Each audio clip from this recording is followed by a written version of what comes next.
사진 속의 아주머니 화난 표정이셨어요. 그 벚꽃 저쪽 길이죠? 입원했을 때도 자주 말했어. 그때 본 벚꽃이 정말 아름다웠다고. 곧 죽을 걸 알면서도 아름다운 걸 보면 아름답다고 느낄 수 있어서 기쁘다고 했어.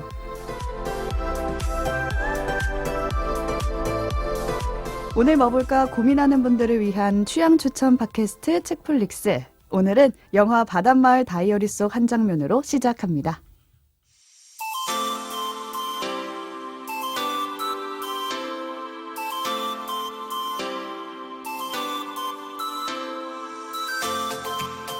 안녕하세요, 책디입니다. 오늘도 오지와 덕PD 나와 계세요. 안녕하세요. 오지랖 넓은 오지입니다. 안녕하세요. 이것저것 떡칠한 덕PD입니다. 네, 덕PD 괜찮나요? 네, 괜찮습니다. 우리는 창백해 새해 첫 보이는데? 주니까요. 네, 원래 둘째 피부가 주고. 하얀 건지. 그 어느 때보다 창백해 보이는데. 네, 이틀 합쳐 12시간 잤다는. 3일 합쳐구나. 이틀 3일 합쳐서? 이틀 합쳐 12시간 자면 살만해. 약간 뭐죠? 시작 코너인 것 같아요. 덕PD가 어. 지난 한 주 얼마나 피곤했나. 얼마나 네. 피곤했나. 하지만 오늘 오프닝 굉장히 아름다웠다. 다행입니다. 낭만의 오프닝. 저는 들으면서 이 죽음을 앞두고뿐만 아니라 뭔가 어떤 어려움이 닥쳤을 때 언젠가 봤던 아름다운 풍경이나 언젠가 봤던 특별한 순간을 기억하는 것만으로도 좀 나아지는 것 같다라는 생각이 들었거든요. 주마등 말고. 주마등 말고 생각했어, 나도. 스쳐가는 거 말고 그냥 예를 들어 코로나 시국에서는 해외 여행 갔던 사진들 보면서 맞아 이랬었지 하면서 그냥 기분이 좀 나아지는 것 같거든요. 아름다운 거를 아름답다라고 얘기할 수 있는 게 약간 인간다움을 구성하는 또 한 가지가 아닐까. 그러니까 그냥 실용적인 용도나 내 생존의 관계가 없어도 그 아름다움 그 자체만으로도 감탄할 수 있는 게 우리 삶을 좀 더 풍성하게 그 이상 뭔가 살아있는 것 이상으로 만들어주는 것 같다 이런 생각이 들었어요. 저도 이제 보면서 그런 거 있잖아요. 왜 좋은 걸 좋다고 느끼는 그 자체가 방금 오지가 말한 살아있음의 척도일 수도 있고, 거꾸로 말하면은 예전에 어떤 선배가 저한테 그런 얘기를 한 적이 있어요. 요즘 누가 쓴 글이 좋아? 라고 물어보시는 거예요. 그분이 약간 이제 사람 찾으러 다닐 때 한참 그럴 때여가지고. 근데 그 질문을 제가 받고, 어떤 사람 글이 좋아요라는 걸 내가 최근에 느껴본 게 언제지? 아름다운 걸 아름답다 느끼지 못하고 좋은 걸 좋다고 그러니까. 느끼지 못했고. 그러니까 원래 좋아하는 작가들 있고 원래 좋아하는 글쟁이들 있죠. 그런 사람들 말고 딱 예를 들어 우연히 뭐 좋다. 링크를 받거나 신문에서 어. 봤거나 뭐 책에서 읽었을 때 이거 너무 좋다라는 감동을 받은 게 너무 오래전인 거예요. 그때 시점으로. 그 상태가 너무 슬프더라고 스스로. 그러니까 어떤 좋은 글이나 아름다운 얘기가 세상에 없는 게 아닌데 존재하는데 내가 그걸 봤을 거 아니에요? 거야, 그치. 분명히. 봤는데 그거를 좋다고 아름답다고 느끼는 그 감각이 이제 퇴화해 버린 그런 느낌? 그래서 이제 그 와중에 근데 또 싫은 건 더 싫어지고 있다. 이 얘기를 제가 인스타그램에 올리면서 역시 혐오가 사랑을 이긴다. 어머 아니야. 아니 좋다고 느끼는 아니, 감각은 이제- 쉽게도 사라지는데 참 싫은 걸 싫다고 슬프다. 느끼는 감각은 좀처럼 강해지죠. 사라지질 않아요. 네. 혐오가 사랑을 이긴다기보다 혐오가 사랑보다 강하다. 강해요. 그래서 뭐 그런 얘기를 쓴 적이 하지만 있는데 사랑이 이길 수 있어요. 근데 마침 이 바닷마을 다이어리도 제가 한창 그 허우적댈 때 스트레스에 허우적댈 때 만났던 영화 중에 하나고 그리고 그 작년에 본 영화들 중에 제 개인적으로 되게 그러니까 별점을 제일 높게 줬던 영화들 중에 하나입니다. 그러니까 아름다운 걸 보고 아름답다고 느끼고 싶다 그 생각 되게 자연스러운 건데 우리가 잊고 살 때가 있는 것 같아요. 죽을 때나 돼서 그게 아름답다고 느껴질지 야, 그러면 안 된다고요. 죽을 때에서 애도죠, 애도. 죽을 때조차도. 그러니까 우리가 지난주에 번아웃 얘기하지 않았습니까? 네. 네, 오늘 제가 소개할 작품 이 바닷마을 다이어리가 그러니까 번아웃에 시달리고 있는 혹은 네. 그런 전조 증상이 느껴지는 그러니까 저희의 지난 90화 방송을 듣고 찐공감하신 분들에게 네. 힐링을 선사하는 그런 영화입니다. 네, 그럼 먼저 참여 안내부터 드리고요. 영화 바닷마을 다이어리 속으로 들어가 보겠습니다. 네, 책플렉스는 청취자 여러분들의 관심과 참여로 만들어지고 있습니다. 좋아요, 댓글 저희에게 큰 힘이 되고 있고요. 트위터나 인스타그램에 감상 남겨주실 때 해시태그 책플릭스 꼭 붙여주시고요. 그러면 저희가 열심히 찾아가서 또 읽어보고 또 선정해서 커피 쿠폰도 보내드리고 있습니다. 그리고 고민이 있어서 작품으로 처방받고 싶다 또는 이런 주제, 이런 작품으로 방송을 만들어달라 이렇게 제안해 주실 내용이 있으신 분들은요. 댓글이나 이메일, SNS 어디로든 의견 보내주시면 되겠습니다. 저희가 커피 쿠폰, 책 선물 또 풍성한 이야기로 응답하겠습니다. 많은 참견 부탁드려요. 이 바닷마을 다이어리는 주로 이제 가족을 소재로 따뜻하지만 끈적거리지 않는 감성. 제가 이제 이 감독을 생각하는 이미지인데 고레에다 히로카즈 감독의 2015년 작품입니다. 또 가족 영화군요. 또 가족 영화입니다. 근데 이제 고레에다 히로카즈 감독은 가족 영화는 가족 영화인데 소위 우리가 생각하는 정상 가족은 안 나와요. 뭔가 그쵸. 결핍이 있거나 뭔가 좀 맞아요. 다르거나 그런 가족들이죠. 이 영화에서 보여주는 가족은 부모님 없이 살아가는 세 자매예요. 네. 그러니까 이미 다 직장인 2030. 그러니까 음. 우리의 지난주 관성으로 생각하면 다 번아웃에 시달리고 있어야 되는데 다행히도 그러진 네. 않습니다. 이 친구들은. 근데 이제 왜 부모님이 없을까? 아버지는 15년 전. 그러니까 이 셋이 다 크기도 전이죠. 엄마와 이혼해서 집을 떠났고요. 엄마는 이 세 자매를 버려둔 채 집을 나가서 친정으로 가버립니다. 그러니까. 뭐 이런 막장이 없어요. 막장이야. 엄마도 갔어. 양쪽 다 막장이야. 그러니까요. 그러니까 아니 일단 떠난 건 떠난 거고. 근데 또 애를 왜 버릴 거야? 그러니까. 되게 무책임한 엄마였던 거예요. 근데 이 애들이 어떻게 살아남았을까 그러면 이럴 때 보통 첫째가 엄마가 되죠, 사실상. 아, 여긴 또 K K 장녀가 장녀. 아니라 네. J 장녀. 제2장녀. 네, 첫째는 사치인데 이름이 마치 엄마처럼 이제 동생들 챙기고 또 자매들이 크면서는 또 서로 의지하고 산 거죠. 사치는 직업이 간호사예요. 간호사. 뭔가 딱 선생님 이미지. 동생들 교감. 교감 그렇죠. 사감 선생님. 맞아, 그렇죠. 맞아. 딱 그런 느낌이죠. 왜 이렇게 왜 잔소리도 되게 많이 하고 타인에게도 되게 엄격한데 자기도 되게 그 일종의 모범처럼 마치 엄격하게 지내야 되는 그런 캐릭터예요. 자, 이 바로 밑에 있는 둘째가 문제인데 둘째는 요시노. 요시노는 은행원인데 술을 매우 좋아합니다. 약간 자유영혼 같아. 네, 거의 뭐 자유분방한 편이고 뭐 제가 제일 좋아하는 대사 일단 됐고 맥주나 좀 줘. 뭐 거의 이런 모든 장면에 계속 맥주 먹고 이게 나와요. 네. 계속. 맥주 먹든 매실주를 먹든 사케를 어. 먹든 뭐 그런데 그 이제 연애도 많이 하는데 남자 보는 눈이 별로 없는지 자꾸 이상한 놈들을 만나요. 막 호구 소인동차. 잡혀. 호구 잡힌 장면들 막 보여주기도 하고요. 이렇게 그 자유분방한 둘째가 있고 셋째는 제일 어린데 치카.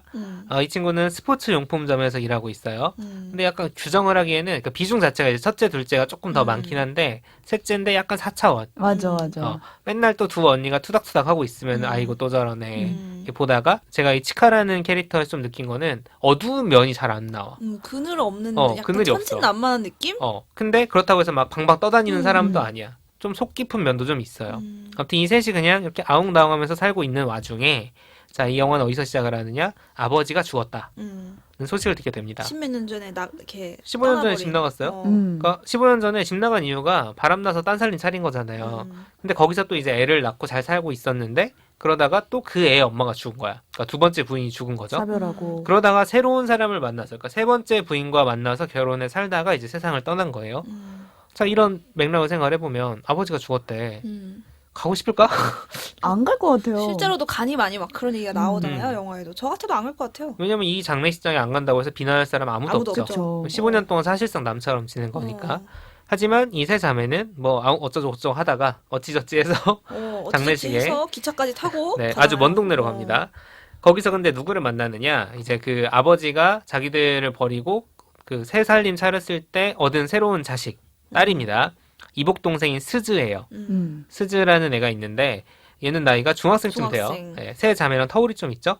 그러니까 만나보니까 애가 좀 말수도 적고 좀 뭔가 좀 축 처져 있는 느낌? 근데 어른스럽고 나이에 비해. 속은 그럴 좀 깊어 수밖에 보여요.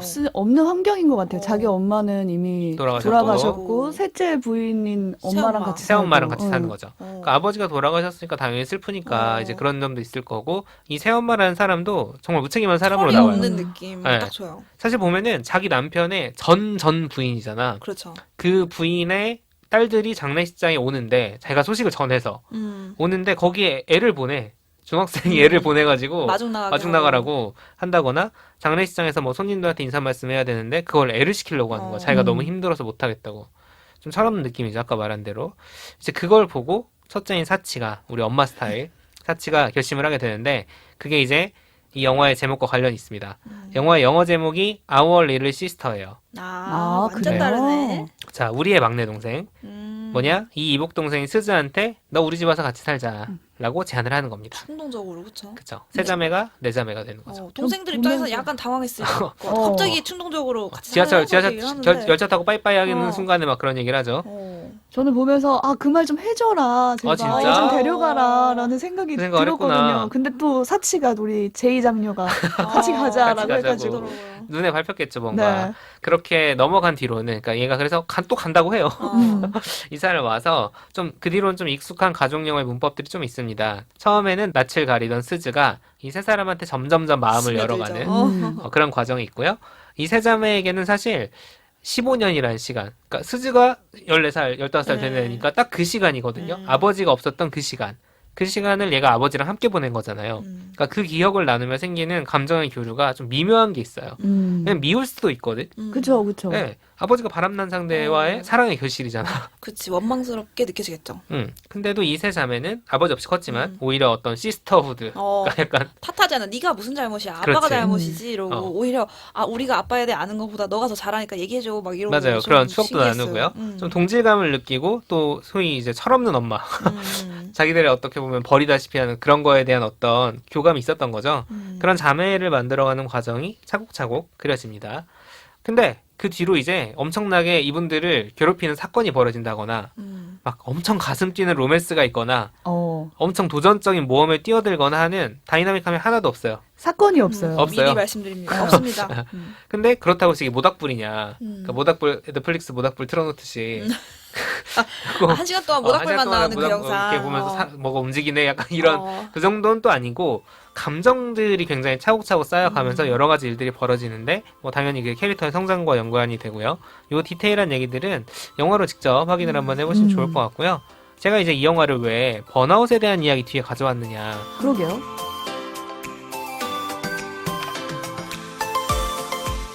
우리가 번아웃에 빠진 이유가 뭐 불안하고 음. 뭐 시대가 되게 사람에게 불안을 강요하고 어렸을 때부터 뭐 자기계발형 인간으로 자라고 뭐 그런 얘기를 지난주에 하지 않았습니까? 또 슬퍼지네. 생각하니까 또 돌아오죠. 잊고 있었는데. 지난주 수요일 이 시간에 우리가 우울하다 갑자기. 그 이유들 중에는 마치 일이 곧 나인이라 일로서 내 삶 전체를 약간 설명하려고 하는 거. 내가 일하는 것만이 어떤 나의 정체성. 그치. 나의 가치가 어. 일로서 나오는. 그건 거꾸로 말하면 일에서 뭔가 이루지 못하면 내가 의미 있는 사람이 아닌 것 같고 그러니까요. 그렇죠. 뭐 그런 압박들이 있는 거죠. 그래서 이제 오지가 했던 얘기가 내 삶에서 일을 빼면 무엇이 남는가? 남는 그것들이 클수록 사실 어떻게 보면 삶이 다채로운 거다. 이런 얘기를 했는데 이 작품에 나오는 자매들도 물론 다 일을 합니다. 직업이 있어요. 네, 직업도 있고 학업도 있고 그 일도 굉장히 빡센 부분도 있고요. 음. 그리고 이제 그런 일에서 벌어진 일들이 뭔가 연관은 돼 있어요, 스토리와. 하지만 여기서 이 캐릭터들이 성장하거나 가장 밀도 있게 교류한 장면들은 다 일 바깥에서 나옵니다. 들어누워 있을 맞아요. 때. 일과 전혀 관계없는 근데 뭔가 우리 삶에 중요한 그 사람과 사람 사이의 관계에서 그런 것들이 나오는데 예를 들어보면 막내인 스즈가 이 세 자매와 가까워지는 에피소드가 몇 가지 상징적인 게 나오는데 하나는 이 집안에 연례 행사가 하나 있습니다. 뭐냐면 이 집이 되게 커요. 낡은 오래된 집이고 마당이 있는데 마당에 그쵸. 집. 거기에 이제 매실나무가 있는 거예요. 너무 좋을 것 같아. 매실나무 있으면 벌레 있지 않을까? 물 주고 가지치기 하고 해야 되는 거 아니야? 열매가 계속 달리니까. 열매가 달리죠. 그 매실나무가 이제 열매를 맺으면 봄에 열매를 맺으면 그걸 수확을 해서 매실주를 담그는 거예요. 그 이 집안의 연례 행사예요. 이렇게 몇십 년 전에 담근 매실주. 뭐 외할머니가 담가놓은 것도 있어. 아직 남아 있어. 아우. 손이 크셨나 봐요, 되게. 이따만한 그 약간 담금 시간장처럼 통에 내다 팔면 되게 비쌀 것 같아. 그리고 아니면 뭐 몇 년 전에 담근 거, 작년에 담근 거, 올해 담근 거 이렇게 몇 통의 매실주가 집에 있는 거예요. 그러니까 근데 이 어느 날 이 술 좋아하는 둘째 언니가 이제 셋째랑 놀다가 이 막내인 중학생한테 매실주를 권한 거죠. 근데 한 잔 마시고 얘가 이제 뭐가 되냐?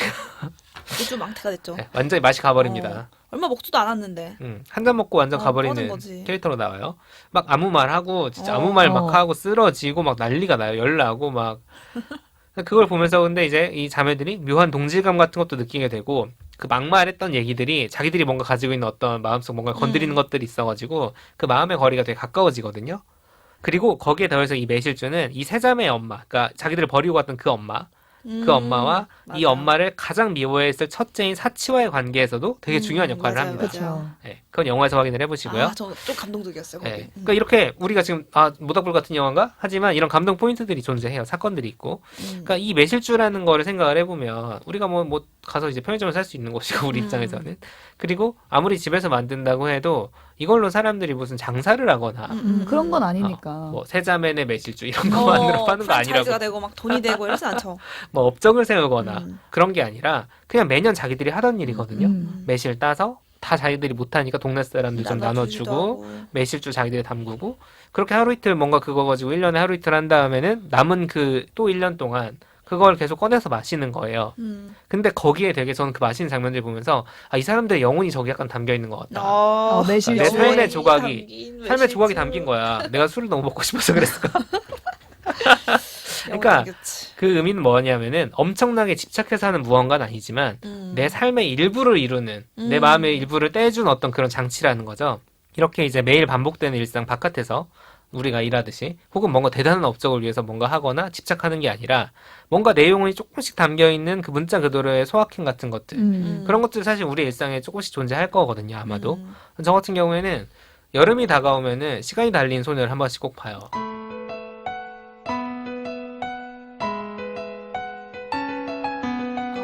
왜 꼭 보는 이유가 있어요? 여름이니까.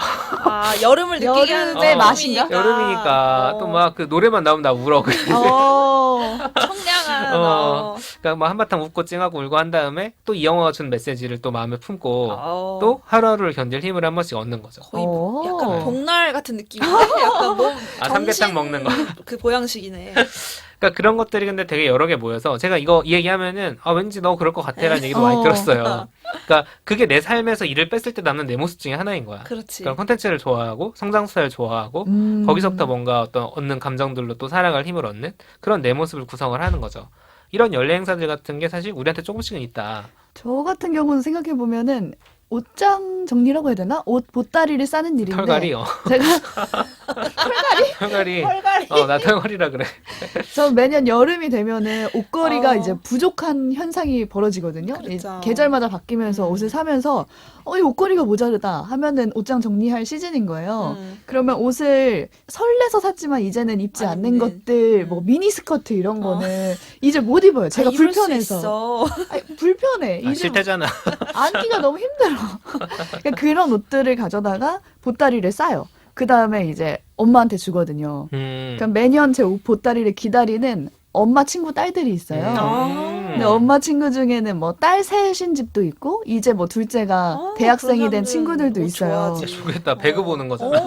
그런 사람들한테 이제 뿌리기 한번 시작하는데 입어도 이득이지. 이거를 시작하게 된 게 저도 중학생 때 누군지 몰라요. 얼굴도 모르는 어떤 언니가 엄마 친구 딸이죠. 근데 그분이 저한테 좋다. 옷을 매번 보냈어요. 페이 투어드 하시는구나. 어, 옷으로 털로 가서는 털로 89화를 참고하면 되나요? 근데 그때 그 옷보따리 안에 그맘때 진짜 입고 싶었던 그런 옷들이 들어가 있으면 되게 기분이 좋았던 기억이 있거든요. 그래서 이제 저도 지금 옷을 보낼 때마다 그때 나라면 어떤 옷을 입고 싶을까. 이런 옷들이 그땐 좀 필요한데 이런 생각을 하면서 이제 싸는 거예요. 근데 그러면서 이제 엄마한테 설명을 하죠. 엄마 이 스커트는 대학생 그리고 뭐 닥터 마틴 이런 거는 교복 입는 친구들한테 주는 게 좋겠다. 닥터마틴. 발이 너무 아파. 발 아파도 되는 때만 쓸 수 있어. 발이 안 되겠네. 아파도 멋이 지금은 안 돼. 중요한데 그런 친구들한테 주라고 이제 설명을 해주는 거죠. 거기에도 책디 영혼이 담겨 있을 것 같다. 저한테는 그때마다 정리하는 그 시즌이 그때 나한테 주는 선물 그래. 같은 거예요. 제가 중학생 때 얼굴 모르던 언니를 되게 좋아했던 그 감정처럼 저도 그 사람이 되고 옷 싶은 언니. 거죠. 그래서 아직은 뭔가 남주기에는 아까운 옷들도 그 쇼핑백 안에 막 쌓게 되거든요. 근데 얼마 전에 엄마 통해서 연락을 받아요. 요즘 이 옷 입고 지낸다. 제가 보낸 감동이다. 옷을 입양 보내네. 입양 보내네. 입고 사진을 찍고 후나동이 편지 보내는 느낌. 언니 전 잘 살아요. DM도 보내오고 막 그래요. 근데 그 오. 친구들을 잘 모르지만 그랬을 때 그냥 매년 한번 싸서 보내야겠다 이런 생각을 하게 되죠. 그렇구나. 좋은 아이디어네요. 네, 옷걸이 어디나. 모자랄 때 한번 도전해보세요. 어디 팔아버리는 게 아니라 당근에 하지 그래요. 말고. 주변에 좀 그런 친구들한테 의미 있을 것 같은데 저는 제 영혼을 담았다고 할 수 있을까요? 저는 이런 게 있어요. 첫눈이 올 때 뭔가를 하냐 이건데 보통 첫눈이 오면 뭘 하세요? 눈사람을 만드나? 눈사람 만들기에는 첫눈 첫눈은 기준이 뭐야? 1월에 오는 눈이야? 아니면 아니죠. 11월, 이제 12월? 많이 겨울이 와요? 올 때. 근데 가을 보통 지나고. 첫눈은 많이 안 많이 안 오잖아요. 와요. 눈사람 같은 거 못 만들고 뭐 길에 글씨 정도 쓸 수 있을까? 차 지붕에? 근데 저는 첫눈이 오면 항상 그 설렁탕에 소주 한 잔을 해요. 잠깐만. 영혼이 영혼이 담겼다. 담겨 있네. 100%네 100%. 아, 담겼나요? 어. 이게 어떻게 시작됐냐면 지금 남편이랑 연애 시절에 항상 이제 집에 이제 한 밤 11시나 이렇게 좀 막차 시간 다가오면 그때쯤 항상 버스 태워 보내주고 남편은 이제 가고 이랬는데, 그때도 이제 어디서 놀고, 약간 더 놀기에는 시간이 약간 애매하고, 집에 가기는 아쉬운데, 그렇다고 어디 뭐 카페를 가고 술집을 가자니 조금 애매한 그런, 이제 길에서 이제 시간을 어영부영 하고 있는데 눈이 왔어요. 너무 낭만적인 거예요, 그때가. 그런데 그 옆에, 설렁탕집이 가끔 있었어? 한두 번 갔었던 설렁탕집이 하필 있었어요. 또 설렁탕집이 근데 그 집이 있었네. 특이점이 이제 창가 자리가 이제 1층에 이제 그냥 단독 건물인데 통유리였어요. 약간. 그러니까 바닥부터 이제 로맨틱한 아. 설렁탕집이야. 눈이 깔끔한 보이네. 약간 고급진 설렁탕집이었어요. 그래서 거기서 딱 창가에 앉아서 그 설렁탕을 이제 막 식사 때문에 먹는 건 아니고 그냥 안주 삼아 그냥 시켜서 소주 한 병 시켜놓고 그냥 그 국물을 나눠 먹으면서 밖에 말없이 눈이 막 이렇게 날리는 걸 통유리를 보는데 너무 기분이 좋았거든요. 무슨 드라마 같아. 설렁탕이어야 할 그게 것이다. 인상 깊어서 그 후로 몇 년은 첫눈이 올 때마다 꼭 그 집에 가서 이제 몇 년 동안은 영혼 많이 보냈어요. 담겨 있네. 근데 그래서 이제는 둘이 같이 있지 않을 때도 첫눈이 오면 이제 오늘 설렁탕 먹어야겠다 연락을 하고 막 그랬어요. 이제 그 각자 집을- 먹는 거야? 네, 그리고 줌으로 설렁탕 아, 미팅. 그 만났죠. 이제 늦게라도 만나서. 만나서 짧게 30분이라도 설렁탕 한 그릇 시켜놓고 두 그릇 시킬 때도 있고 이제 막 먹는데 최근에는 이제 그 동네에서 이제 이사를 와서 멀어졌는데 최근에도 그래서 같이 외출하고 돌아오는 길에 거짓말처럼 첫눈이 온 거예요. 근데 막 급하게 이제 요새는 9시에 그 영업 제한이 제한이 있지. 있어서 설렁탕집을 갈 수가 없는 거예요. 그래서 배달 찾았더니 눈이 오니까 또 배달 안 요새는 되지. 배달 안 배달업을 되지. 안 해주는 거예요. 그래서 동네 곰탕집에서 하는 수 없이 곰탕을 포장했다가 집에서 먹었어요. 그 정도는 진짜 영혼 찐이다, 찐. 근데 이게 첫눈 오면 뭔가 귀엽고 막 그런 뽀짝한 일을 하진 않지만 저랑 이제 남편의 추억이 켜켜이 몇 년째 쌓여온 어떤 리추얼 이거든요. 그래서 영혼 담겼나? 담겨 있죠. 연례 행사 맞네. 딱 첫눈. 근데 그게 왜 그러냐면 단순히 그냥 뭘 지켰다 이게 아니라 그때가 딱 생각이 나요. 그 통유리로 보던 조용하게 눈 오던 그래. 설렁탕집이 생각이 나요. 그때로 딱 돌아가. 그러니까 이런 것들이 되게 우리 삶 안에서 묘하게 우리가 일하는 시간보다 훨씬 짧은 시간을 투자하고 그렇죠. 어떻게 보면 1년에 한 번인데. 그렇죠. 투자한 일이고 그걸 가지고 막 나는 뭐한 사람을 명함 내고 이러지 않잖아. 저는 첫눈 오는 날 설렁탕 먹는 사람입니다. 근데 어쩌라고. 진짜 미친놈인가. 아주 여름 오면 시간이 달리는 수영 보는 사람입니다. 옷 보따리 좀 그래도 나 옷을 꾸준히 기부한 사람입니다. 나 약간 후원자 같네. 그렇네. 설렁탕 좀 먹는 사람이 너무 말이 안 되잖아요. 아무튼 그런데 네. 그런 것들이 우리 삶에 조금 더 우리 정체성에 가까울 수 있다. 사실 그렇죠? 그리고 소중한 사람들은 그런 걸로 보통 저희를 기억을 하죠. 그렇죠. 그죠? 우리 직장에서 만나는 사람에 비해서 저를 얼마나 의미 있게 생각하겠습니까? 그 그런 얘기를 소중한 하는 사람들이. 추억이니까 이거는 간직하게 되는 것 같아요. 그렇죠. 이제 그렇다 보니까 이렇게 이 삶에서 일을 뺀 나머지에 대해서 좀 생각해 볼 수 있는 포인트가 되게 많아요. 맞아요, 이게 맞아요. 대놓고 밀레니얼들은 이런 거에 대한 영화는 전혀 아니고 아니죠. 사실 제가 번아웃 이후에 대한 영화로 이 작품을 한다고 하면 되게 왜라는 생각을 할 수 있는 사람 되게 많을 거예요. 그냥 바닷마을 가서 쉬는 얘기인가 하고 저 힐링인가? 시작했거든요. 그런 건 아니거든요. 근데 그런 맥락들이 좀 담겨 있고 또 하나의 다른 메시지가 있다면 이건 조금 더 직접적입니다. 번아웃형 인간들을 끌어안아주는 우리 힐링의 메시지. 바로 너는 네 존재 자체만으로 소중하다. 대놓고 대사가 나와요. 눈물 줄줄. 아니 이 감독이 또 이렇게 사람 죽는 영화를 자꾸 만드네요. 근데 거기서 이제 그때 그걸 품어주는 과정이 이유가 있고 나중에 이득이 돼서가 아니라 그 자체로 너를 정말 가치 있는 존재로 생각하기 때문에 주워오는 거거든요. 그러니까 이게 사실 그 맥락을 조금 설명을 해드려야 될 것 그렇죠. 같은 게 이 막내인 스즈 입장에서는 고민이 되게 많은 거예요. 원래 그렇죠. 10대 때라 고민이 많을 수도 있지만 새엄마보다는 이 이복 언니들이랑 같이 사는 게 좋을 것 같아서 왔어. 왔는데 사실 애매한 거지. 이 언니들이 나 때문에 불행해진 사람들 아니야? 정확히 나 때문은 아니지만 책임이 마치 있는 것 같은. 저 내가 있을 곳이 아닌데 있는 느낌. 그 만약에 아버지가 지금 살아계셨으면 이 언니들은 나를 미워할 수도 있는 그렇죠. 거예요. 그렇죠. 어떻게 보면은. 근데 나는 환영받지 못한 존재를 하는 거 아닌가? 라는 그런 고민을 막 합니다. 그런데 그런 스즈를 향해서 첫째인 사치가 아니야 그런 생각하지 마라는 얘기를 하면서 이렇게 감싸주는 건데 저는 그 부분에서 그 스즈의 남자 사람 친구라고 할 수 있죠. 그 그쵸. 친구가 해준 위로라고 할까요? 그게 기억에 남는데 그 친구가 스즈가 그런 고민을 해요. 내가 있을 곳이 아닌 것 같다라고 하니까 그 친구가 나도 삼형제 중에 막내야. 맞아. 근데 우리 엄마는 우리 부모님은 딸을 딸을 원했대. 원했지. 근데 내가 셋째로 태어난 거야. 그래서 내 어렸을 때는 내 사진이 제일 적어 셋 중에 그렇게 위로를 하는 거예요. 그치. 근데 그런다고 해서 그곳이 얘가 있을 곳이 아닌 건 아니잖아요. 그렇죠. 그러니까 존재 가치만으로 음. 충분히 의미가 있는 거라는 그냥 해석을 하게 만드는 장면이었어요. 최선의 위로를 한 거죠. 그 친구를 깔고. 이런 얘기하는 거 아닌가? 뭐 그렇게 되게 어. 애들이라서 근데 너무 귀엽고 어. 공감이 자기 나름 되더라고요. 진지하게 나라면 막 이렇게 고민을 해본 어. 거야. 뭔가 비슷한 상황이 뭐가 어. 있을까. 어쨌든 근데 이제 그런 식으로 어떤 존재 자체를 감싸주는, 안아주는 그런 응원에 대한 이야기이기도 합니다. 예, 그래서 뭐 이게 전면의 주제는 아니에요. 하지만 그럼에도 불구하고 이런 것들이 꼭 꽉꽉 채워져 있는 영화 중에 하나고, 뭐 이렇듯 우리는 좀 일 바깥에서도 혹은 일 바깥에서 더욱 어떻게 보면 아름다운 이야기를 빚어낼 수 있다. 제가 아침마다 하고 있는 어떤 직업적인 일보다 시간을 달린 소녀를 보면서 할 수 있는 얘기가 훨씬 더 세상의 기여도가 클 수 있다. 기승전 월급에 기여하진 않겠지만 덕후잖아. 뭐 그런 생각이 들 수도 있다는 거죠. 그렇죠. 네, 어쨌든 우리는 일을 해야 되니까. 일 안 하고 살 수는 없지만 네. 일 외의 삶도 음. 생각을 하면서 살아야죠. 그렇게 어떻게 보면 이렇게 일 바깥에서 빚어낸 이야기들이 존재하고 그리고 오프닝에서 저희가 얘기했듯이 그런 아름다움들을 좀 느낄 수 있다는 것. 사실 그 순간들은 우린 느끼는 거거든요. 어떤 우리의 영혼들이 어떻게 보면은 빛나는 영혼이 순간이니까. 행복해. 어. 영혼이 즐거워하고 그치. 있어. 이런. 그쵸. 그런 순간들을 이제 돌아볼 수 있게 해주는 영화입니다. 막 찬란하게 빛나는 게 아니라 정말 소소하게 일상 속에 쌓여있는 무언가를 가지고 이 바닷마을 다이어리 추천을 드리고요. 왓챠에 있습니다. 네.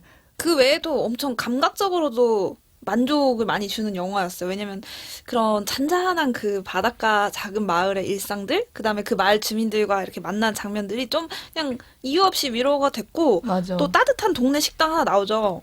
바다 고양이 식당이라고.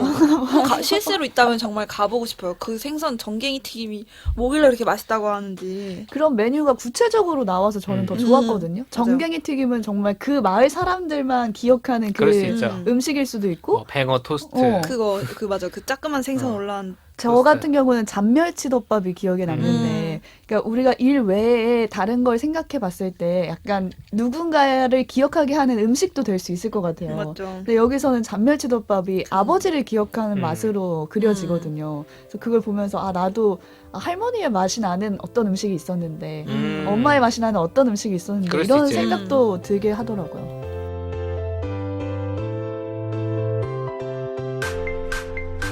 오늘 뭐 볼까 고민하는 분들을 위한 취향 추천 팟캐스트 책플릭스. 지금까지 영화 바닷마을 다이어리에 대한 이야기 들어봤는데요. 청취자 여러분도 삶에서 일을 뺀 나머지 시간에 뭘 하고 보내고 있는지, 또 어떤 걸로 그 시간을 채우고 있는지 한번 되돌아보는 계기가 됐으면 좋겠습니다. 끝으로 오지와 제가 이번 주에 뭘 재밌게 봤는지 잠깐 이야기를 나눠볼게요.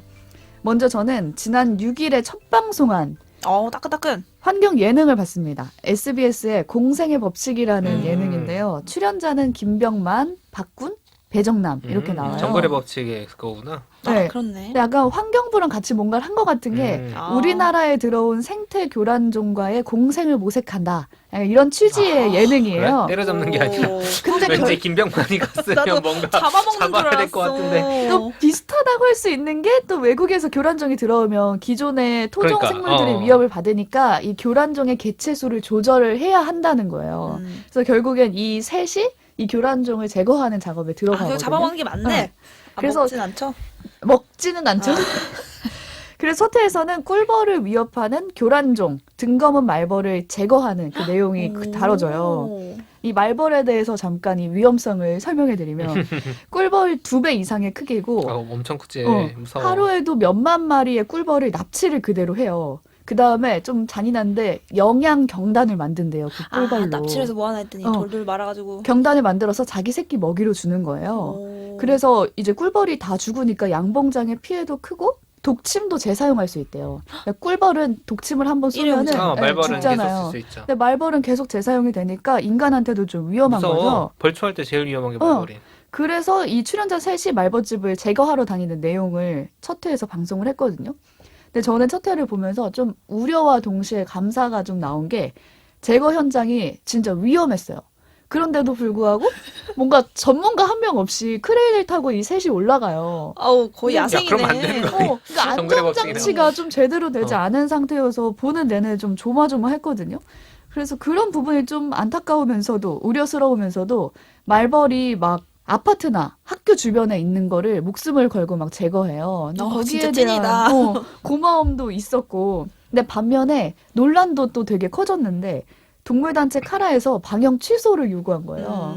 그러니까 생태계를 교란한다는 이유로 마구잡이로 뭐 포획해도 되냐, 죽여도 되냐, 단순히 망가진 생태계를 그 동물의 탓으로 돌려도 되냐, 뭐 이런 요구인 거예요.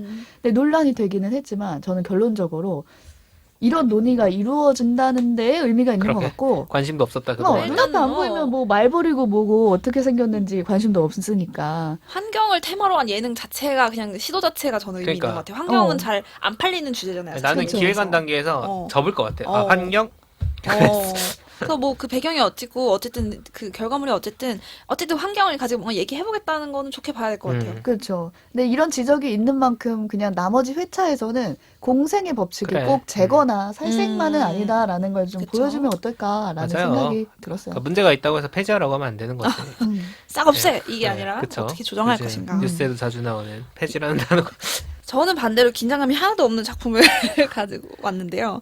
제가 최근에 이제 드라마 한 편을 거의 다 봤는데 이것도 힐링물이라서 소개를 해보려고 해요. 제목은 런온이라는 작품이고 아 그래요? 아. 한번 볼까 했는데 아직 JTBC 안 봤어요. 아까 드라마였죠. 번역과 나오는 거 신세경? 맞습니다. 어. 그래서 줄거리를 간단히 말씀드리면 주인공 남녀가 있는데 여자 주인공은 한마디로 되게 씩씩하고 당차게 살아가는 영화 번역가 오미주라는 인물이에요.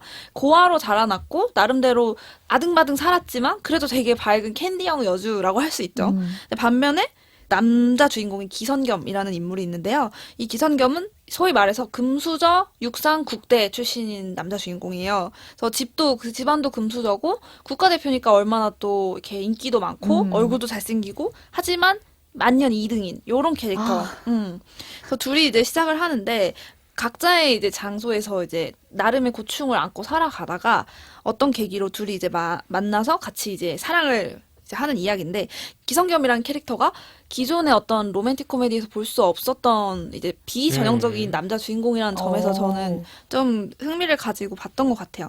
그러니까 이 기성겸이라는 인물은 어떻게 보면 되게 노잼이고 FM스럽고 그러니까 다른 사람 사회적으로 능숙한 사람이 아닌 거예요. 그러니까 자기의 어떤 원칙대로 그냥 조용히 묵묵히 하는 스타일인데 이제 육상계의 어떤 문제, 이제 뿌리 깊은 폭력 문제에 자기가 어떤 자기 자신을 희생해서 딱 그걸 판을 깨고 육상을 포기해버리는 인물인 거예요. 그러니까 자기한테는 이제 국가대표라는 걸 포기하는 방식이 되게 파괴적이었죠. 근데 그 육상판에서 나와서 이제 평생 달리기 했던, 운동했던 사람이 이제 한 30살쯤 됐는데 운동선수를 때려쳤을 때 남은 선택지가 뭐냐. 물론 얘는 금수저니까 먹고 살 걱정은 없어요. 근데 이제 그 길에서 방황할 때 이제 오미주라는 캐릭터와 뭔가 이제 접점들이 생겨서 둘이 이제 서로의 방식으로 이렇게 위로해 나가는 드라마거든요. 근데 그러니까 서사나 이런 사건 위주의 드라마라기보다는 캐릭터 위주의 관계성에 집중한 이제 잔잔한 드라마고, 이제 캐릭터들이 이제 주연 그 남녀를 뿐만 아니라 이제 조연까지도 되게 무해한, 이런 표현을 쓰더라고요. 주연 배우 중에 한 명이. 무해한 또라이들이다. 그러니까 각자 자기 방식대로 약간 특이해요. 그리고 좀 자기 색깔도 강해요. 하지만 무해한. 남한테 어. 민폐 부리고 뭔가 상처 주지 않으려고 노력하면서 살아가는 무해한 또라이들이기 때문에 그 캐릭터 플레이를 보면서 막 집중해서 막 이 사건을 이해하고 이런다기보다는 기분 좋게 그냥 저는 밥 먹을 때 틀어놓거든요. 소화 잘 되는 드라마라고 봅니다. 그래서 거의 다 봤는데 나쁘지 않다는 생각이 들어서, 그러니까 좀 이 사람들도 지금 이 밀레니얼 번아웃 세대예요, 솔직히 말하면. 근데 이제 어떤 방식으로 서로를 위로하냐, 이 과정을 좀 주목해서 볼만한 드라마라는 생각이 들었습니다. 드라마를 시도하기가 되게 어려운데, 그러니까요. 네, 그걸 알려주셔가지고 주식이죠. 드라마 밥 주식. 먹을 때 한번 봐보겠습니다.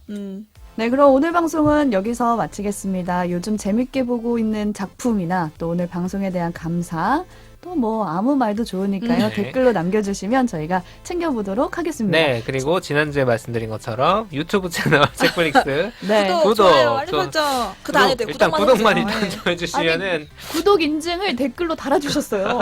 예, 그런 분들에겐 또 저희가 커피 쿠폰을 보내드리도록 하겠습니다. 네, 그럼 저희는 다음 주에 새로운 에피소드로 돌아올게요. 고맙습니다. 감사합니다.